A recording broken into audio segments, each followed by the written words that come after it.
Yo, what's the word? Alright, we gotta check out this. What we finna check out? Um, Not this Spider-Man shit. I need a, I need a breakdown for it. I gotta figure out what's going on. Let me see. Uh, yeah, cause this movie about to be crazy.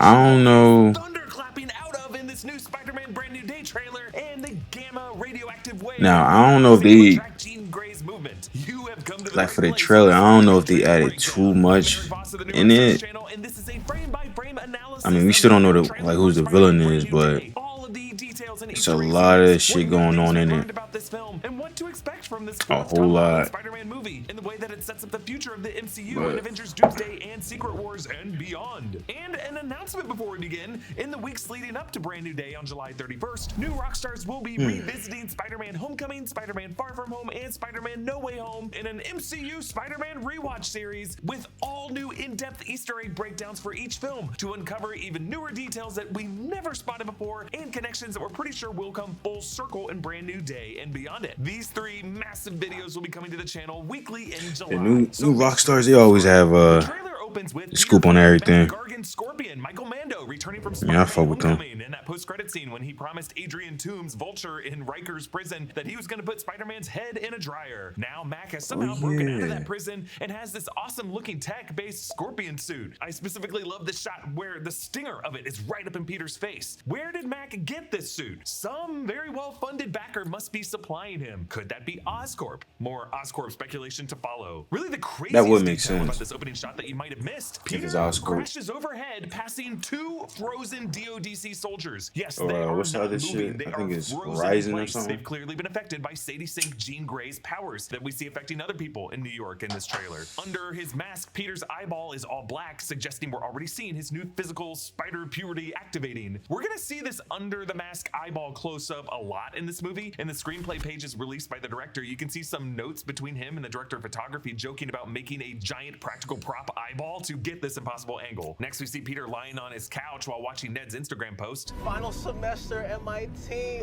Ned, who do you Shit think is is so actually sad, yo. Niggas really don't remember Bye, him. someone. Now remember, the first trailer opened with Peter watching Ned's first Instagram post when they were starting their first semester at MIT. I can't believe our first day at MIT.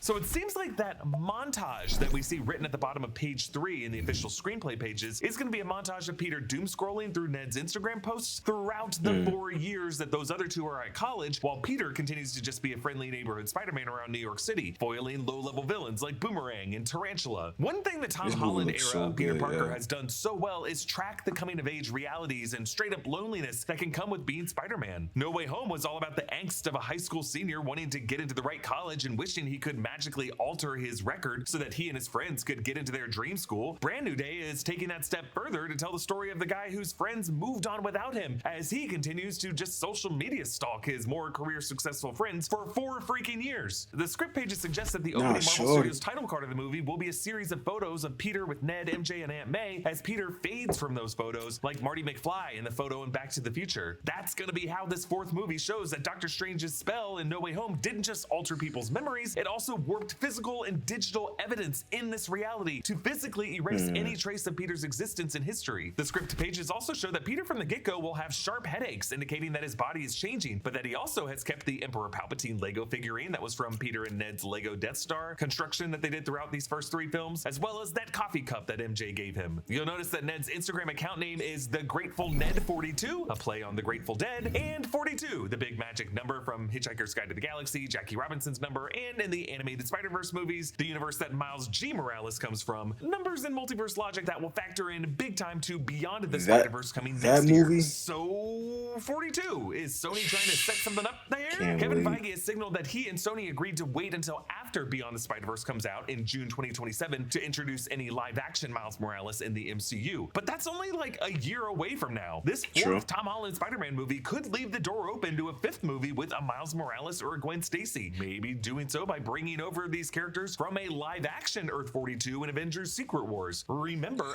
Now, yeah, I'm wondering if they're gonna just bring this character from their movies and just combine it though. Cause I don't know if they want to start from scratch though. Uh, Across the Spider-Verse featured a cameo by a live-action Donald Glover as the Prowler from some universe, and Donald Glover remains the Aaron Davis of the MCU, an uncle to Miles Morales ever since Spider-Man Homecoming. I don't want those weapons in this neighborhood. I got a nephew who live here. Yeah, sorry, Miles. I'm not gonna make it. Yeah, I'm just stuck. Tom Holland did say in a recent interview with Empire that he wants to be the one to mentor Miles and or Gwen in a future film. Quote, whether that is a Miles Morales or a Spider-Gwen, so curious how he would do that the though. next chapter like Downey did I'm for so me. Then we see curious. Peter slapping on his mechanical web shooters and struggles to activate them. These just adhere to his wrists without being woven into the fabric. Bro, Maybe his it's Toby adhesive shit. or magnetic in some way. And if they just attach to the wrist without any button on the palm to trigger the web spray, how would these even work? Well, the script pages also confirm that Peter now has a new AI assistant named EV, which I cannot confirm or deny is an anagram standing for Eric Voss. But the director's note on the script page called this, quote, the closest thing Peter has to a friend. So maybe with that AI companion, Peter has just Damn, that's devised so a neural sad. link that allows him to fire webs through these devices by either just focusing and thinking, or maybe it's voice It's alright, activated bro. I don't the need no way friends, Siri bro. is, which would mean Peter would just have to say thwip every time. Either way, these mechanical web shooters malfunction and are blown off of his wrists by new webbing that emerges underneath from his flesh. Remember, this is something that freaked the other Peters out when the Tobey Maguire Peter Parker revealed this in No Way Home. It's my web fluid. It's for my web shooters. Why? Niggas thought that shit was so nasty, bro.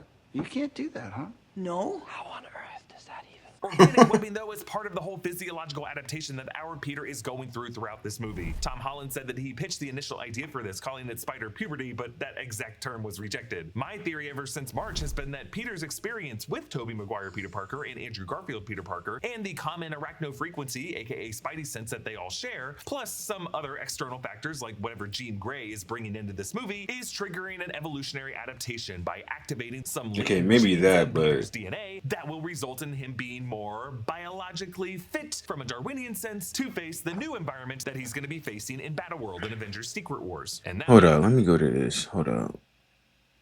Let me see.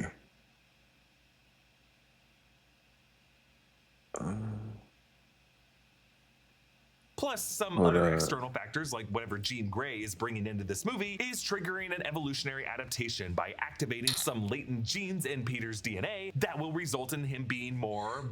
Yeah.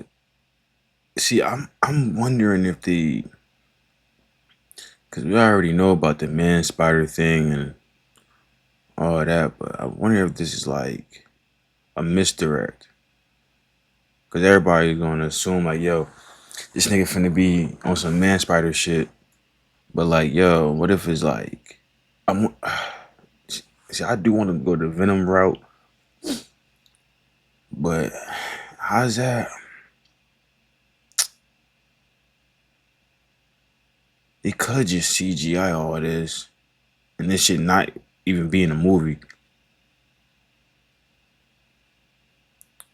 Let me see.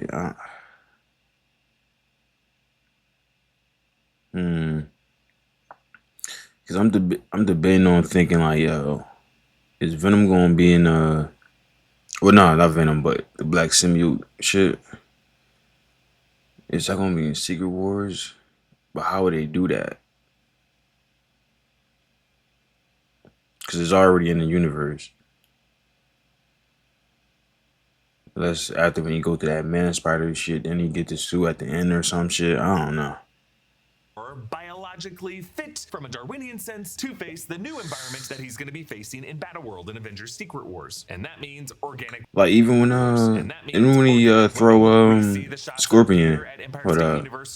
Should be play it again. The Avenger and scientist whose face was on the wall, being more biologically fit. Like even when you throw that nigga.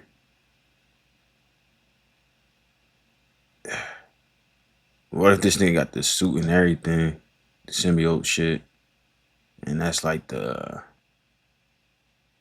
I don't know.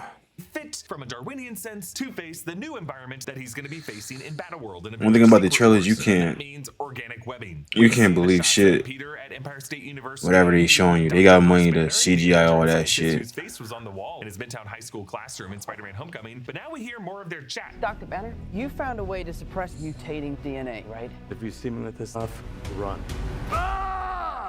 That awkward laugh from Peter is great. Remember, the only times Peter and Hulk were together before this were during the Central Park fight in Infinity War, when they never actually crossed paths, and then in the Battle of Earth in Endgame, and then at Tony Stark's funeral. Bruce Banner and his Smart Hulk form would have been affected by Doctor Strange's memory wipe spell, but it's unclear if the OG Hulk persona suppressed in the subconscious was affected by that, or if that OG Hulk ever would have known that Spider-Man was a kid named Peter Parker anyway. But based on something... Yeah, I'm about to say, them niggas never met.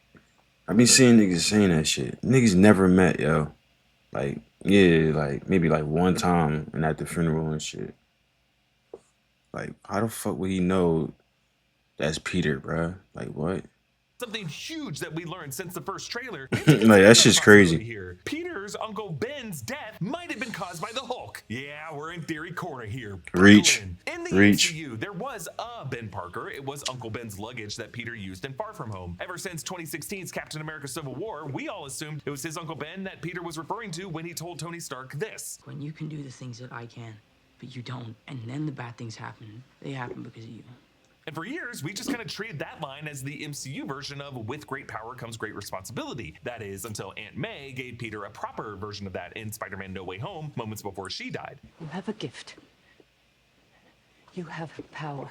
And with great power, there must also come great responsibility. But crazy scene. That scene hits, yo.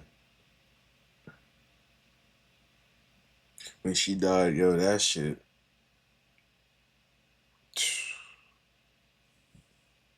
Damn near shed a tear, bro. That shit was crazy.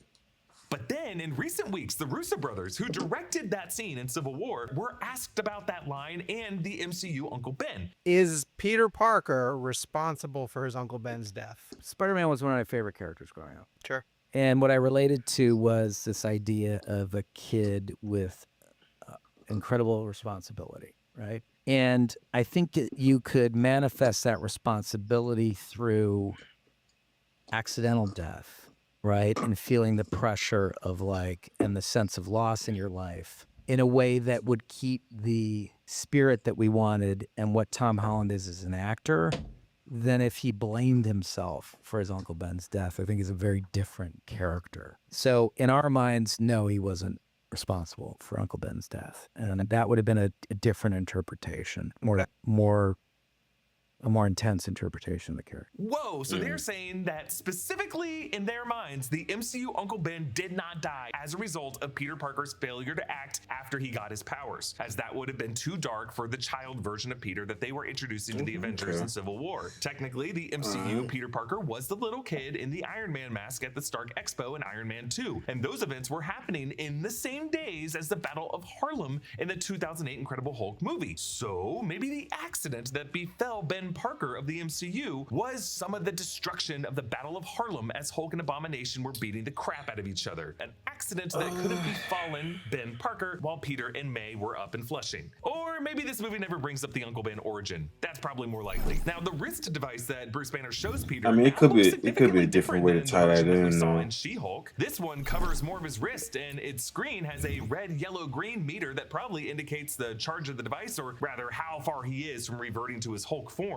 Also, rotating the screen on the device to see it from Bruce's perspective, it reads gamma suppressor active. So that's exactly what this device does. It suppresses the gamma radiation in Hulk's blood. And I think that gamma radiation is going to be the key to a lot in this movie. I'm guessing that Peter wants his own wrist device to curve the mutations he's currently going through. Based on some new Empire magazine photos showing Peter's new web shooters with glowing green parts and some figurine packaging we saw, it looks like Peter in this movie will develop anti-gamma webbing as a way he's going to restrain the Hulk. But the fact that this movie is Studios using the term mutation at all is again a very big deal, because in the past, Marvel Studios was legally prohibited from using the word mutant and any of its variants like mutate, mutation, mutating, following a deal between Disney and Fox for Avengers Age of Ultron in 2015, pertaining to the use of mutant characters like Scarlet Witch and Quicksilver. Now, since then, Disney has acquired Fox, and those legal distinctions have changed. But now that we're seeing an MCU title using the term so freely here, even for characters like Hulk and Spider-Man, who have never been categorized as mutants, we know Marvel Studios is cooking up some world logic for how mutants are going to be emerging in the MCU. Now, in That's gonna be so interesting. Screen behind Banner, you can see Banner was lecturing about lattice quantum chronodynamics, or lattice QCD, which is a branch of theoretical physics that describes the charges of subatomic particles like quarks and the gluons that hold them together and the whole universe together. So maybe Hulk is exploring a way to invert the gamma radiation in his blood on just a subatomic level. Then outside in the quad of the Empire State University, Peter asks Banner if they can use his wrist tech to get rid of the bad aspects but keep the good. Basically, he's making the same naive request that he made to Doctor Strange in No Way Home when he asked Doctor Strange, can you do a spell to make the whole world forget I'm Spider-Man? Oh, except this one person and then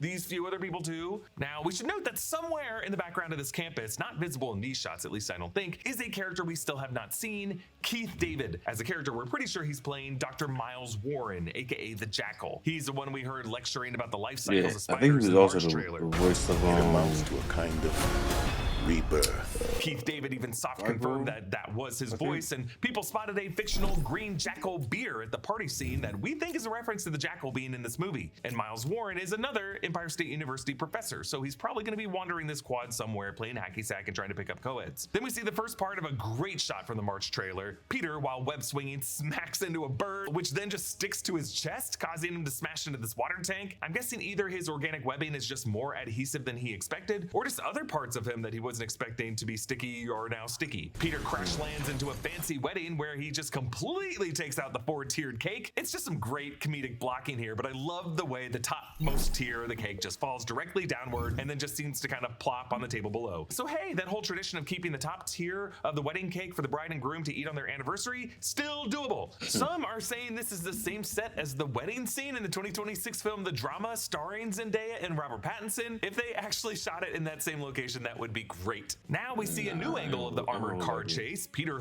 whips to the front of it and allows it to pass over him as he now drags behind it. Love this. Now the cars that nearly hit him have plate numbers AW11570 and JC41883. From what I could find, nothing meaningful happened in Spider-Man comics publishing history on November 5th, 1970 or April 18th, 1983, but I felt the need to check them because in all three John Watts Spider-Man movies before this, the dude was obsessed with putting Easter eggs in the numbers of all the car plates. But thankfully for me, Destin Daniel Cretton doesn't seem to be keeping that tradition alive. Tremel Tillman's character, Bill, perhaps William Metzger, based on some rumors, returns in this trailer saying the same line about all of them facing a new threat they don't understand, can't even see. But now we see Sadie Sink's hooded character in Peter's apartment raising her hands. Now, if you brighten this shot of Sadie Sink's character with the hood over her head, you are— Yeah, that's another thing too. We know she's in the movie. Why are they hiding her in the trailer? At this point, like, what's the purpose of that? In that case, you might as well not even have her in none of the promo, none of that shit. Like what? You are able to get a peek into the shadows and see our first look at Sadie Sink's eyes with her mouth covered. This is definitely Sadie Sink. We're gonna see what she's doing later in this trailer, but first, we see a shockwave bursting outward from Roosevelt Island in New York City's East River. This is actually an important location to Spider-Man movie lore. It was the Roosevelt Island tramway and the bridge that runs alongside it that served as a setting for the final confrontation with Green Goblin in 2002 Spider-Man movie. It was one of those cable cars filled with kids on a nighttime baseball field trip that Osborn forced Peter to choose over letting MJ die. And this same tramway returned in the opening minutes of 2021's Spider-Man No Way Home, when this universe's Peter and MJ were trying to escape the press. I think this island is going to be where the DODC facility that's keeping Sadie Sink's character is located. The place where we're gonna see her use her consciousness body hopping powers to get some old lady to hijack this armored car so that this tank will ram in through the wall of this facility so that Jean can break out. And now that Sadie Sink's character is out of that secure inner room that they kept her locked up in, she can now emit this shockwave that spreads out from the island to the entire city, both the Manhattan side and the Brooklyn side. We see as a shockwave spreads throughout the city and sends a light distorting wall through the streets into buildings like this restaurant, causing everyone inside to— Yeah, like, yo, why is she on demon time like this? I wonder if she's doing like she's forced to do it by like another villain or something. Cause like, bro, she's causing a whole lot of mayhem. Maybe she doing this to save somebody, or I don't know. To freeze even the dude with his Now, why is she chopsticks out, wilding and like in this, various yo? other awkward Like, positions and spilling the tea that they were pouring. Now the wall itself looks rather like Sue cause for Storm's her to be a bending villain, force field wall that we saw in Fantastic Four First Steps. I don't know, is this what Marvel Studios is saying? why It is she looks the like in villain? the MCU when certain Omega level cosmic mutant powers are blasted outward? You'll notice people also freeze outside in the middle of the street where John Bernthal's Frank Castle is standing, though it's hard to tell if he's frozen too, or about to be frozen, or if he's somehow immune to it. Go check out our breakdown of Punisher One Last Kill. Our man seems immune to everything, and in that breakdown we do account of how he killed exactly 100 people in it. Over this, we hear Tremel Tillman's character tell Spider-Man that he's the only one they know of who's immune to this power. So freezing a large group of people like this with a kind of psychic blast is very similar to the abilities shown by Charles Xavier in the X-Men movies, specifically in X2 when Charles froze the museum full of people in the first part of the movie, and in the Oval Office at the end of the movie. It's a kind of mutant ability only a highly powered telepath can muster, and it's another big reason we're all pretty sure Sadie Sink is playing Jean Grey. Now, for those of you still somehow unconvinced that Marvel would use this joint production with Sony to introduce a character this important to the mutant saga, or why or how homegrown MCU mutants are only now starting to emerge before these universes collide in Doomsday and Secret Wars, check out last week's video or the video we made earlier this year. There are at least two solid rationales for why now is really the best time to introduce Jean Grey in the MCU. One, we do need some future X-Men anchored in this 616 universe before these incursions, and starting with Jean Grey allows Jean Grey to burn out the overdone Phoenix Saga arc in Secret Wars, so that in the 2028 X-Men movies she can explore other storylines. And two, maybe Jean's powers came from the fragment of Wanda Maximoff that was destroyed in Multiverse of Madness that just drifted over to some other kid and activated that girl into a mutant, the way pieces of Wanda's magic drifted after Westview collapsed to activate Billy Kaplan and Tommy Shepard. Also, Brand New Day seems to be dealing heavily with the implications of Doctor Strange's memory wipe spell, the Runes of Kafkal, a spell that he and Wong in the last movie said had been used other times in the past. That spell travels the dark borders between known and unknown reality. It's too dangerous. We've used it for a lot less. Do you remember the full moon party at Carmitage? No. Exactly. So that would make it possible for the 616 universe to have altered reality to erase the mutants from it in the past. And maybe now Jean Grey is among the first mutants to emerge after that, along with the likes of Kamala Khan. Look, Sadie Sink's character is returning in Secret Wars. She's got to be an A-lister Marvel name, and we're all pretty sure it's Jean Grey. Now we see Peter on the terrace of the wedding that he crashed. Why is Peter immune to Sadie Sink's powers? Does his spidey sense allow a kind of protection from psychic attacks like this? I think this is kind of like the moment in Spider-Man No Way Home when Doctor Strange pushed Peter's astral form out of his body. Remember, Peter was able to use his spidey sense to continue to puppet his own body beyond that paralysis. Maybe that's why these psychic powers don't affect Peter. But then one of the most telling shots of the trailer, we see from Peter's point of view as some kind of AR technology in his eyepieces allow him to track Jean Grey's consciousness hopping from body to body with corresponding numbers. This is pretty sophisticated tech considering Peter built the suit himself with no Stark tech. Maybe his AI assistant Evie figured out a way to track the gamma radiation signature of Jean's mutant consciousness as it moves. Those numbers could refer to traces of gamma radiation. Maybe they're gonna say gamma radiation is just the type of cosmic radiation that all mutants emit. Bruce Banner has had access to gamma radiation seeking technology ever since the 2012 Avengers when they were looking for the Tesseract, and we saw Peter Parker going through a similar scanning device in the first trailer. It's gonna be really scary if the DoDC or any government forces get their hands on any type of radiation seeking technology that can be used to track mutants. June is Men's Mental Health Awareness Month. Father's Day is coming up, and that can invite a lot of overwhelming feelings. Positive ones like pride, come on, bruh. but also Come on, negative bruh. ones like guilt or feeling like you're not doing enough. That can be a lot to deal with. Come on, bruh. Up across the party, up the step to a helicopter landing pad, and then to the pilot in this yellow helicopter that's been tagged with just married, John and Lucy. I wonder if this John could be John Jameson, son of J. Jonah Jameson. The helicopter could be the Daily Bugle's news helicopter repurposed for his son's wedding. Considering 2004's Spider-Man 2 dealt with the subplot of the wedding J. Jonah Jameson was paying a lot for getting ruined by the end of the movie, it would be pretty funny to see J.K. Simmons have to go through that again with this universe's Spider-Man. We see more shots of the party hosted by Ned that Peter crashes. I actually saw this full scene at CinemaCon and I broke it down in this video, but one of the big things I drew from seeing that is that this part of the movie will feature Tame Impala's Loser, a song that has Joe Keery in the music video, someone many have been fan casting to be playing the Harry Osborn of the 616 MCU. The only reason I'm bringing up actors past in music videos is Sadie Sink first cross streams into the Spider-Man world when she starred in the music video short film for Taylor Swift's All Too Well, a song with many veiled references to Swift's relationship with Jake Gyllenhaal and even references the upside down kiss of the Tobey era Spider-Man movies. Now Peter sees Ned's dedicated research wall of evidence trying to identify who Spider-Man is. Ned still remembers working with a Spider-Man, he just doesn't remember who's under the mask, which has got to be crazy for him because in his memory, Spider-Man was there for a lot of his life. He's got to feel like Spider-Man's been obsessed with him for several years. We see one headline, Spider-Man Unmasked. Could this Latino parkour prodigy be the web slinger? 10 years ago, Carlos Rodriguez was a viral sensation with his impressive parkour videos until he mysteriously stopped uploading. Could it be that he picked up a new identity? Ironically, the word parkour actually gets pretty close to the real identity of Spider-Man. Carlos Rodriguez is the name of a minor Marvel character, a member of the Y-Men. I think it's just a common name that they're using here. Then we see a note from Ned breaking down certain details. Known characteristics: gender, male, age 18 to 25, ethnicity white, first appeared 2016, Queen's accent. 2016 would be the first year Spider-Man really appeared on the scene. 2016 was the year Civil War took place, and when Tony recruited Peter, it was suggested that Peter had been performing his heroics for 6 months. I also appreciate Queen's accent. Tom Holland was the first Spider-Man to really hone in on a specific Queen's accent, and it's part of how his normal English accent has just disappeared into the character. Tom Holland recently joked with Amy Poehler on the Good Hang podcast about how English actors are often the worst at doing American accents because many of them don't super focus on one specific regional dialect. The Brits are not always the best at American accents. That is true.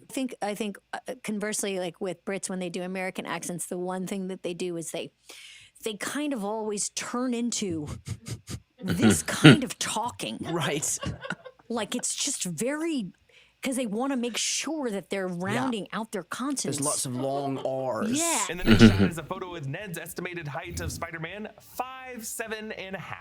Tom Holland is actually 5'8", so they're kind of digging the actor by rounding down half an inch. There's also a photo of a guy taking a selfie labeled "not him." I could be wrong here, but I think this might be a photo of Tom Holland's real-life brother, Harry Holland. Harry Holland worked as Tom Holland's assistant in some of the earlier movies and actually cameoed in a deleted scene in No Way Home as a bike thief in a scene where Peter got green paint thrown on him. Harry Holland also played one of the Deadpool variants in Deadpool and Wolverine, though it could just be someone else who looks like these two brothers. In the CinemaCon trailer that Them I niggas saw, do we not learned look that Ned alike. created the Spider Tracker app that's now part of the marketing for the movie, and that he's really just trying to find the Spider-Man because he does remember that Spider-Man saved his and MJ's life 4 years prior, and a few times before that. We also learned in that scene that Ned has narrowed it down to 2 suspects, and he reveals their photos: Flash Eugene Thompson, Tony Revolori, and Roger Harrington. That's Martin Starr's character from the first 3 films. And in the scene, Ned says, "If you know who they were, it would blow your mind." It's just so funny because he's referring to a bully and a clearly not juvenile teacher whose wife left him during the blip. This is a scene where Peter and MJ meet obviously in quotes. In the CinemaCon scene, we learn that Peter pretends to be someone named Maynard who lives across the hall. Then we see Peter watching as Iman Esfandi's character brushes back MJ's hair. You'll notice that Peter passes a black motorcycle helmet that some are saying looks like the helmet worn I'll by be Boomerang, so sick. leading to speculation that this boyfriend could be moonlighting as Boomerang. Actually, in Ned's Spidey Tracker promo, there is a listing that mentions how each one of Boomerang's boomerangs has a different power. And then one final bit of context from the CinemaCon scene, Ned and MJ talk about a job offer that MJ received but turned down because she didn't want to work for a soulless corporation and that she's waiting for something great. And then the boyfriend character compliments MJ as just being on a mission to save everyone. I have wondered if the soulless corporation that MJ Bro really wants could shorty. be a job offer from Oscorp. You may counter theorize Roxxon, because in 2021 Spider-Man No Way Home, when Willem Dafoe's Norman Osborn explored this universe, he said there was no Oscorp in it. Yes, that's true. And yes, we have been getting repeated references to Roxxon in recent MCU titles. However, Brand New Day is also 4 years later, and after a memory wipe spell that altered reality in who knows how many ways, that's plenty of time for a tech startup to arrive on the scene and start aggressively hiring MIT graduates in the New York area. This is a Sony Spider-Man movie, and if Sony wants an evil tech company in their movie, they're not going to make it Roxxon. They're going to make it something Spider-Man specific. Oscorp, Alchemax, maybe Horizon Labs. And for the boyfriend character to suggest that MJ not taking a job job at whatever this company is as part of MJ's crusade to save everyone, it suggests that this company is going to be on the side of evil of this movie, maybe backing one of the villains. We'll see. We see an explosion of webbing from an alley blowing Spider-Man out onto the sidewalk. I don't know what happened there. Maybe one of Peter's webbing cartridges exploded, or a new experimental anti-gamma webbing cartridge blew up. But then Jean's consciousness hopping continues in the bodies of 3 more pedestrians. Yo, Spider-Man,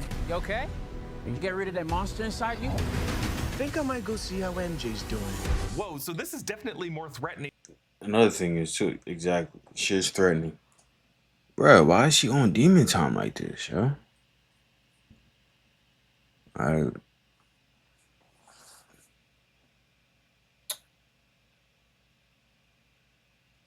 Like she never came across like a villain, so I'm curious how they gonna go about it. But like to be a main villain in a Spider-Man movie, it seems so random. Like, I mean, we're gonna have to see how this shit gonna go, cause But maybe Jean is just being a little playful. Like, I know you like this girl. Maybe I'll help her say what you want to hear Playful? her say. I know, that'd be pretty wrong. But this character is robbing all kinds I of guess. people, their body Okay, autonomy and all maybe she kinds of being unlikely playful. ways. Like, you think that old woman wanted to hijack Like, that tank yeah. and go on a high-speed chase and crash it into a prison? Then we get this big moment of the trailer. You're not gonna get away with this. But he might. I didn't know you could get that big. Hell yeah!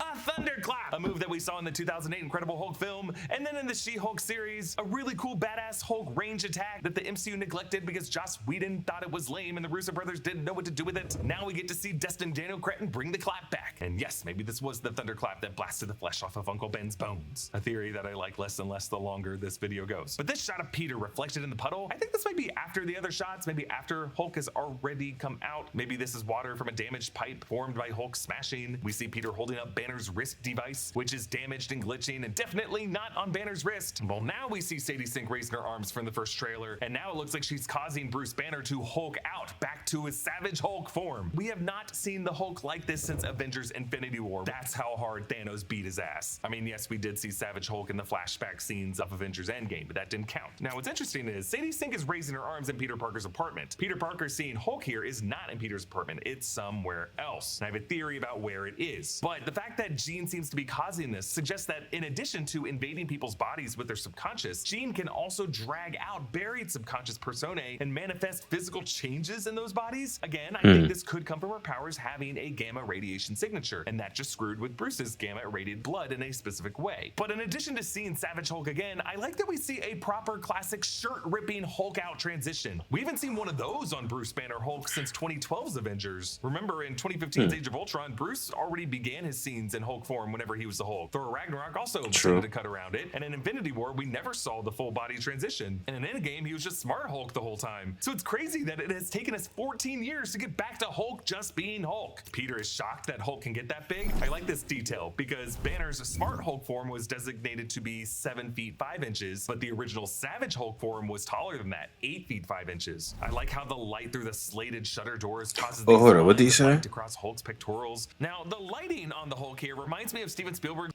Banner Hulk since 2012's Avengers. Remember, in 2015's Age of Ultron, Bruce already began his scenes in Hulk form whenever he was the Hulk. Thor Ragnarok also tended to cut around it, and in Infinity War, we never saw the full body transition. And in Endgame, he was just Smart Hulk the whole time. So it's crazy that it has taken us 14 years to get back to Hulk just being Hulk. Peter is shocked that Hulk can get that big. I like this detail because Banner's Smart Hulk form was designated to be 7 feet 5 inches, but the original Savage Hulk form was taller than that, 8 feet 5 inches. I like how the light through the slated shutter doors causes these lines of light to cross Hulk's pectorals. Now, the lighting on the Hulk here reminds me of Steven Spielberg's iconic shot of the Velociraptor in Jurassic Park. Remember with the DNA base pair letters projected on the creature? Was this light projecting some kind of gamma radiation-based solution to Hulk's problems? Actually, in today's Fandango interview with the cast, Zendaya hinted that we're also going to see Grey Hulk in this movie. Grey Hulk is a form of the Hulk that has a bit more control and a bit more willingness to do morally corrupt behavior than the chaotic neutral Green Hulk form is. I gonna dig more into what that means in tomorrow's video.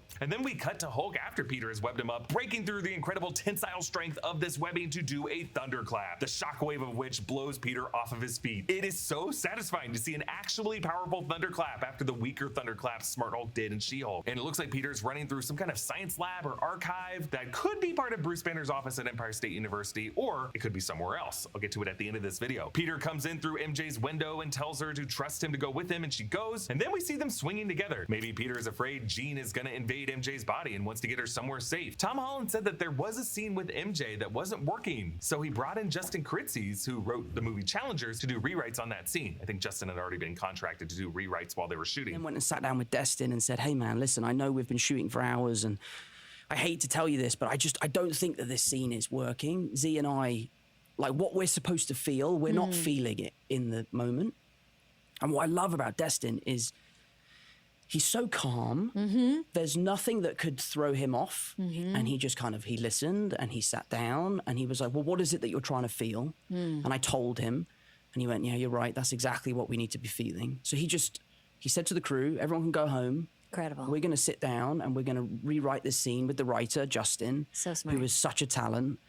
And we came in the next day, we reshot the scene, and I'm so glad that we did because it sings in the movie. It really does. I'm just gonna be watching this movie closely to see what scene that was. We do know from an Empire magazine photo that Spider-Man and MJ are gonna work together to repair Bruce's broken wrist device. I think Peter will have to rebuild that device and use his anti-gamma webbing in order to stick that device to Hulk's gamma hot flesh that is constantly changing size and shape. Like normally nothing sticks to that flesh. Spider-Man brings MJ to wherever this is, where Frank Castle is residing, and it looks like we're gonna have some MJ Frank scenes as MJ challenges Frank for letting Spider-Man go off by himself. There are some shots of Peter falling in his plain clothes and Peter's point of view as the ninjas of the hand land in this prison location in front of them, and then a quick shot of Frank during the street chase sequences as he yells at Spider-Man, if you're gonna do something, you better do it now. Actually, in Ned's Spidey Tracker promo released on Tuesday, Ned had a listing for these ninjas and asked why they were back in New York, referencing the events of Daredevil Season 1 and Season 2 and the Defenders crossover series when the Hand was far more active in New York City. Now, compared to the shot in the first teaser in this specific part of the prison, Peter has his mask on now, and he has visible mechanical web shooters when he did not have these things in the earlier trailer shot. So I don't know if what we were seeing right here is the beginning of the fight, and that March trailer shot is going to be closer to the end of the fight after they've unmasked him and maybe have damaged his web shooters, requiring him to use the new organic web shooters in his wrists. Maybe this fight with the Hand pisses off Peter so much that this natural adaptation breaks out, and I'm assuming that the organic webbing that comes out of his wrist is even stronger than the artificial stuff if it's able to shatter a sword. But it's not just swords these ninjas are using. Notice how they're using weapons that emit electricity that Spider-Man has to kind of fend off. I don't know if the Hand brought these or if these were just taken by the prison guards of this facility, weapons that these prison guards might need to restrain some super powered or just very super agile occupants. We learned in the official screenplay pages that show the first scenes of this movie that the suit Peter has here has literally zero Stark tech in it, and that would include the shockproofing that Tony Stark would have installed in Peter's first generation suit from Tony, because Tony definitely had that in his armor at that point. That's an upgrade that Tony applied from his Mark V suitcase armor, which was vulnerable to Whiplash, his electric current in Iron Man 2, to the Mark VI armor in Avengers 2012, which remember smoothly absorbed Thor's lightning as a battery charge. Now, why is Peter even in this prison? Well, since the first trailer, we've seen the finale of Daredevil Born Again Season 2 that showed Matt Murdock going to prison. From that, many of us have believed that Peter could be in this prison trying to break Matt out. I mean, the guy did defend him in the previous movie, though Charlie Cox has been insistent that he will not be in Spider-Man Brand New Day, but no one believes him. And I'll say that I think Matt is gonna start Daredevil Born Again Season 3 in prison next year, so I don't know if he's getting broken out of any prison in this movie. And then we see Peter in the later part of the fight with the Hand in the prison when he no longer has his mask. His eyes are monstrous black here, and as he descends upon the ninjas from the high rafters above, he closes his arms and sprays organic webbing in this awesome spiral formation to suspend all these high leaping ninjas midair. I love this move. Over this latter part of the trailer, we've been hearing the voice of Marissa Tomei as Aunt May. This whole thing can get really scary, but the people who love you because you're you. Never forget that. It's a sad bit of advice, but this is a world where no one knows who Peter is, so does anyone love him? Peter plants a kiss on the gravestone of Aunt May, the one he stood over with Happy Hogan at the end of No Way Home. Remember, in that scene, the flowers covered the exact year, but now it's confirmed that these events did happen in 2024, and the present year of of the MCU is either 2028 or 2029. The hero shot of the trailer shows Spider-Man and Hulk falling out of a building with a bunch of rubble that Hulk is still kind of webbed to. Where is this happening? Well, notice how tall this building is. It's certainly not the kind of skyscraper that would be on the campus of Empire State University. It's some other very, very tall building that seems to tower over all the other buildings in Manhattan. Notice how the top of this building is blocked out in the shot by the rubble in the final angle before we get the title. Remember, the first shots of the March trailer showed Peter reacting to Ned and MJ's first day at MIT on a very tall building that was still being constructed back in 2024 to 2025. So 4 years after that, the building would probably be completed, putting a new building in the NYC skyline of the MCU. Could this be Oscorp Tower? Could Banner have been in the Gamma Labs in the offices of that same soulless company that MJ turns down a job from? On to the final clip after the title. Huh.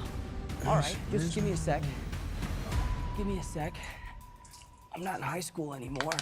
Oh, did you stretch? You a big stretcher? It's so good for you. You ready? The prison guard that he tussles with here is part of a squad that's carrying those same electrified rods that we saw in the hands of the Hand, so this must be some Supermax prison that Peter's trying to break into for some reason. If you're as excited as I am to see Peter, Hulk, and Frank coming together in this movie, grab one of these Who's Who shirts available at our merch store, nerdriot.shop. A special thanks to one of our In Our Underground subscribers, Justin Show and Rock, for supporting us at the executive producer level. You can get all of our exclusive bonus content by clicking the link in the description below or going to nourunderground.supercast.com. Big thanks to Studio Tech Brian Kim, New Rockstars editors Joshua Stephen Hurd and Abby Friel, and all of our supporting editors for their work on this video. Follow me at EA Vod. Alright. Yeah, it was a lot in this trailer.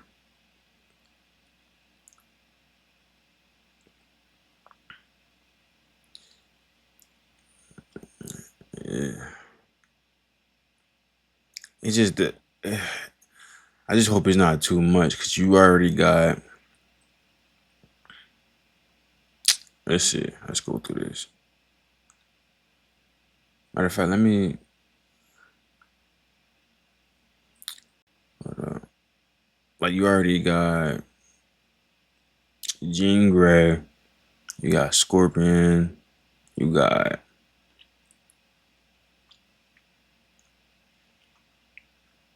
all these other villains in this movie,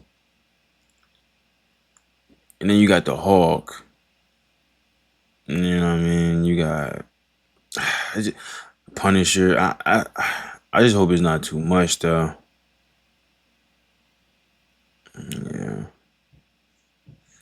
I really hope it's not too much. The Man Spider thing, and then it's.